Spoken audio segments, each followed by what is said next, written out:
সিরাজগঞ্জ সদর উপজেলা 3 দিন ব্যাপী কৃষি মেলার খবর জানাতে সরাসরি যুক্ত ছিলাম শাহ আলম।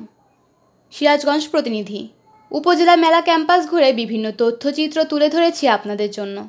3 দিন ব্যাপী এই কৃষি মেলার উদ্বোধন করেন জেলা প্রশাসক মোহাম্মদ নজরুল ইসলাম মহোদয়।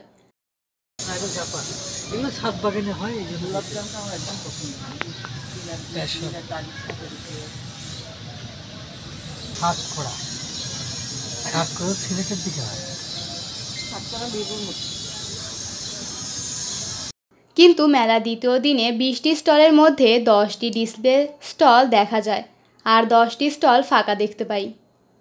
স্থানীয় কৃষি কর্মকর্তাদের সঙ্গে আলাপ করে জানতে পারি বিভিন্ন কীটনাশক কোম্পানি, বিভিন্ন স্থানীয় নার্সারির মালিকগণ এই স্টলগুলো বরাদ্দ নিয়েছিলেন।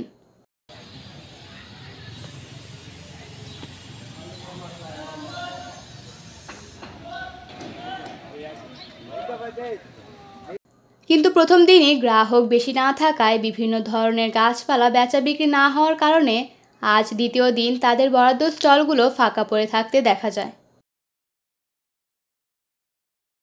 দৈনিক জয়সাগর।